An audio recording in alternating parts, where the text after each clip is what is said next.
Alert, we are back, baby. Here's brand new video of Artemis 2 swinging around the dark side of the moon. For 45 رحلة أرتمس بالكامل اتصورت جوه استوديو. مساء الخير إن كان مساء وصباح الخير إن كان صباحا. ازيك عامل ايه؟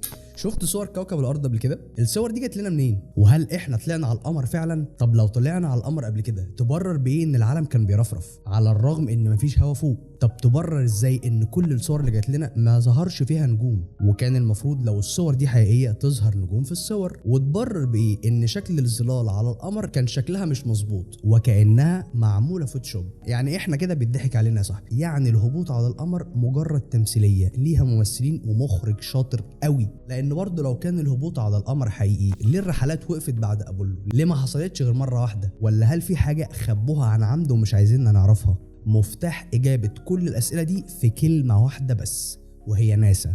وكالة ناسا.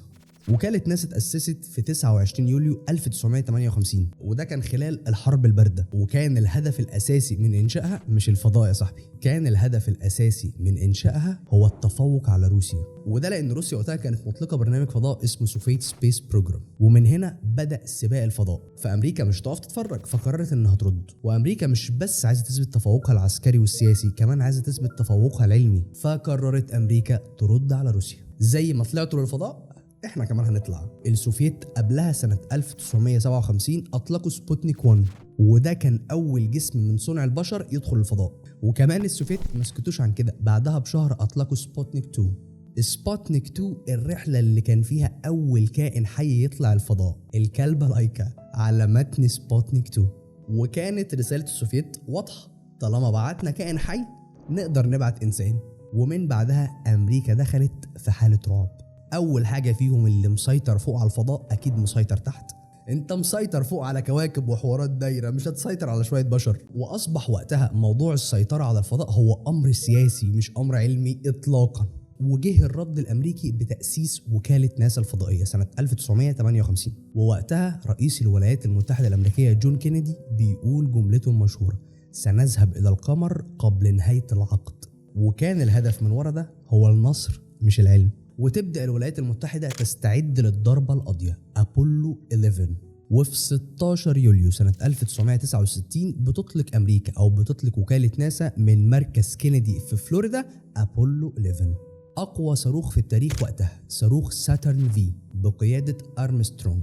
الرحلة وقتها انقسمت جزئين، وهي جزء القيادة وجزء الهبوط. وبتنجح أبولو فعلا إنها توصل للقمر يوم 20 يوليو بعد 4 أيام من تاريخ الانطلاق. وبيحط أرمسترونج رجله على القمر أخيرا، أول لمسة لقدم بشرية على القمر. وبيقول وقتها أرمسترونج جملته المشهورة: خطوة صغيرة للإنسان، قفزة عظيمة للبشرية. وبيستغرقوا 21 ساعة على سطح القمر. طب عملوا ايه خلال ال 21 ساعة دول؟ أول حاجة زرعوا العلم الأمريكي فوق على سطح القمر، إعلان ورمز على انتصار وفوز أمريكا على الروس. تاني حاجة جمعوا صخور وعينات للدراسة تتخطى ال 21 كيلو جرام. ركبوا أجهزة علمية كتير جدا وصوروا صور وفيديوهات. خلصوا اللي بيعملوه وانتهت مهمة الرحلة بالكامل. وبعد 4 أيام يوم 24 يوليو بترجع أبولو للأرض متحركة هبوطا في المحيط الهادي. أنفقت الولايات المتحدة الأمريكية على الرحلة بالكامل بما يعادل النهاردة 150 مليار دولار. كترت الشكوك حوالين أبولو 11 من وقتها والله لحد النهاردة، والناس لسه شاكة في الموضوع. ناسا ما طلعتش القمر، الأمريكان ما هبطوش على القمر. فالناس اتقسموا فريقين. الفريق الأول فريق بيدافع عن وكالة ناسا باعتبارها وكالة علمية فضائية، والفريق الثاني هو الفريق المشكك في صحة الرحلة من أولها لآخرها. وشكوكهم دي جاء من كذا اتجاه، وأهمهم الاتجاه السياسي والاتجاه العلمي.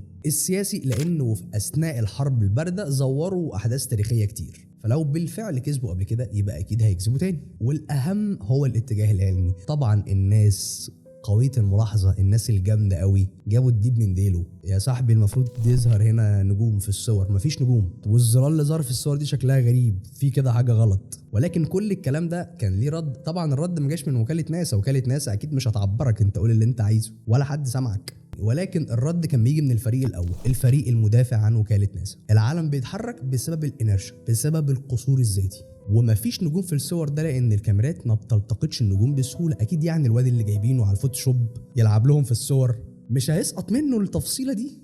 اكيد يعني الديزاينر اللي جايبينه مش ديزاينر بيعمل فشيخ الكيمياء للثانويه العامه ابو 150 جنيه. الموضوع مش كده، فاكيد يعني التفصيلات دي مش هتسقط منهم، فانت مش قوي الملاحظه ولا حاجه، انت اهبل. وتالت رد، وده كان على ادعاء ان ليه الزوايا مختلفه بتاعت الاضاءه او الزرار شكلها مختلف، ده لان تضاريس القمر مختلفه. ويبقى بقى السؤال المشهور، انت لو طلعتوا على القمر فعلا ما تكرروش الرحله تاني ليه ما تطلعوش تاني؟ ليه تستنوا كل ده؟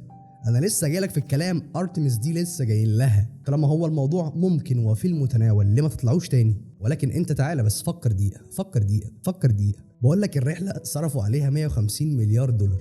انت حاول تفكر في الرقم وتفكر في حجم التكلفه الضخمه، هتلاقي فعلا الموضوع صعب جدا، خصوصا ان مفيش عائد اقتصادي.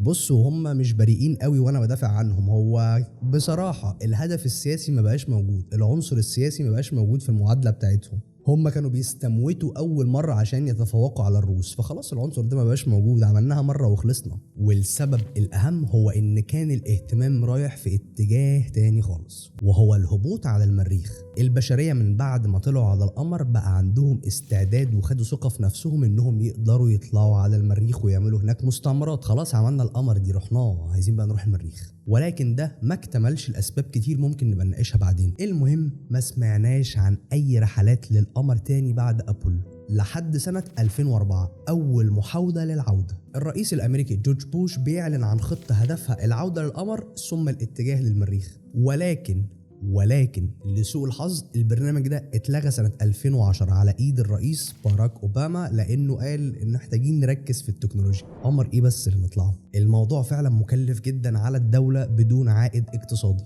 فوقتها تركيزهم الاول والاخير كان في التكنولوجيا. ولكن في 2017 الواد ده اللي اسمه دونالد ترامب بيوقع قرار سبيس بوليسي دايركتيف، وده كان فيه الاعلان الرسمي عن برنامج ارتمس. ارتمس ترند القرن ال21، حديث العالم كله دلوقتي. وكالة ناسا بدأت تحلم بحلم جديد اسمه ارتمس، والاسم جاي نسبة لإلهة القمر ارتمس أخت أبولو، والاتنين ولاد زيوس بتاع البرق ده.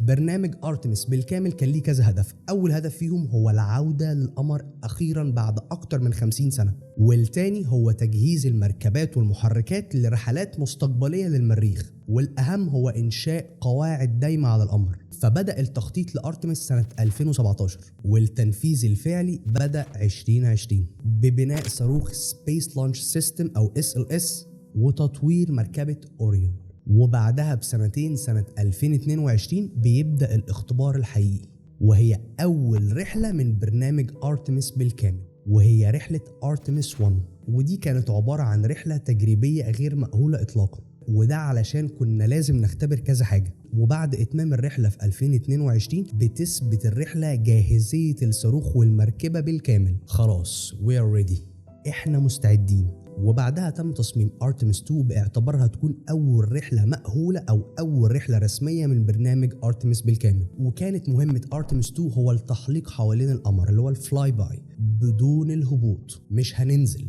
هنلف بس. وده لاختبار المركبه والطاقم بالكامل في ظروف قاسيه لما نكون على اقل قرب من القمر.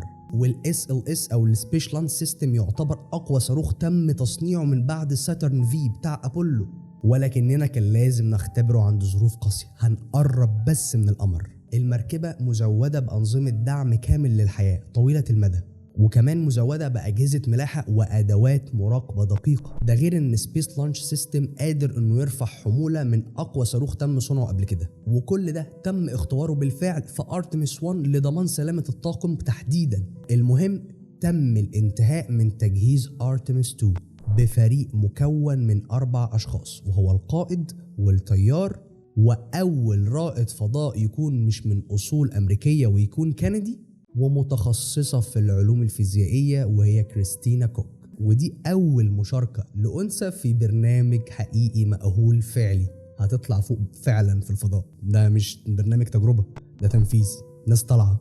وأخيرا بعد أكتر من 50 سنة في 1 إبريل 2026 بتنطلق ارتمس 2 متجهة في مدارها حوالين القمر.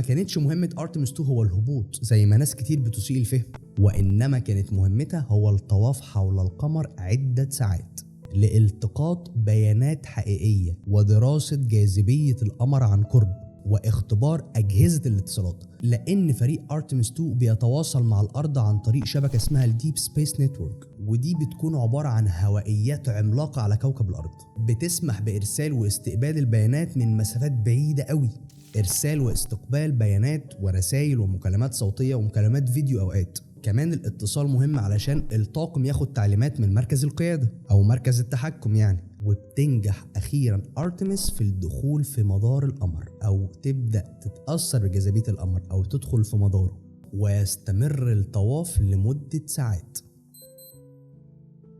صدفة. بص بقى، بص على الرغم ان ابولو هبطت فعلا على القمر، الا ان ارتمس تجاوزت اكبر مسافه بعدا عن كوكب الارض. ارتمس لفت فجت من هنا، ارتمس جت هنا، لكن ابولو سقطت هنا. فدي تعتبر لو انا كوكب الارض، انا كوكب الارض، فارتمس كانت ابعد، ابولو جت هنا. فارتمس تجاوزت او حطمت رقم ابولو في البعد عن الارض. وهم هنا أثناء ما القمر كان بين المركبة وبين كوكب الأرض بينقطع الاتصال لمدة 40 دقيقة. ما نعرفش أي حاجة عن ارتمس لمدة 40 دقيقة، وبعد ما 40 دقيقة خلصوا بنستعيد الاتصال بارتمس تاني. والاتصال اتقطع لأن القمر بيحجب موجات الراديو، مفيش إرسال واستقبال، مفيش. وبعد ما الاتصال رجع تاني بتبعت كريستينا كوك لكوكب الأرض رسالة مؤثرة جدا بتقول: من الرائع جدا أن نسمع الأرض مجددا إلى آسيا وأفريقيا، نحن نراكم من هنا، يمكنكم أن تنظروا إلى القمر الآن ونحن نراكم أيضا. عندما حددنا مسارنا نحو القمر قلنا أننا لا نغادر الأرض، ولكن في النهاية سنختار الأرض دائما وسنختار بعضنا البعض دائما. طب ليه ارتمس ما نزلتش على القمر؟ عشان ده مش مطلوب منها لكذا سبب. اولا اختبار حاجات كتير جدا زي ما قلت لك قبل الهبوط الفعلي. وتاني سبب دي كانت رحلة هدفها التمهيد لارتمس 3، ثالث رحلة من برنامج ارتمس.